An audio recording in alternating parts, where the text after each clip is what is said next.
Yeah, I just moved back to Long Beach at this point and got a little apartment. And the way I was going to pay for it was to drive a cab. And I had found this hotel downtown and with a nice little cab stand out in front of it. And I'd parked there and, put the radio on and waited for a call. And it wasn't, too long after that I got a call. But it wasn't to the hotel, it was to an address right around the corner on Lime Street. And so I arrived there and, double parked in front of the address. And from across the street, this guy with dreadlocks and like caramel colored skin comes halfway, like waving his hands like he's surrendering and like I don't know what else. And he's just kind of, you know, reassuring me that everything's going to be fine and everything's fine. And I don't know what the fuck he was talking about, but sure, whatever.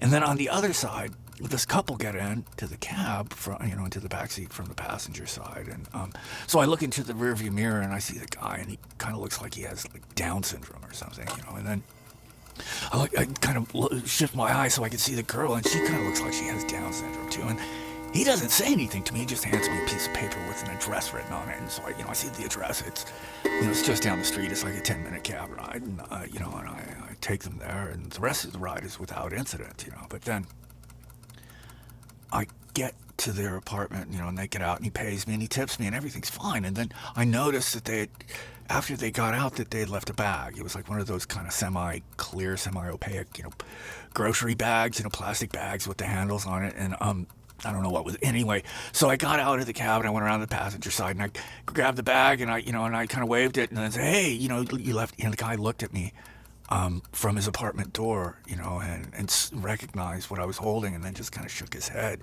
No, like he didn't want it, and then looked down and just kind of disappeared into his apartment, closed the door quietly behind him, and just left me there holding the bag. And I take a look at it, and it's just kind of got this red, dark, and I just, at that point, it occurs to me what it is, and that, it's, it's fetal tissue or whatever, and this was a miscarriage or an abortion, and, even yet, and that this guy with the dreadlocks was some kind of fucking midwife slash, witch doctor, I don't know, and, that this couple probably really did have Down syndrome and, were doing the best they could with what they had.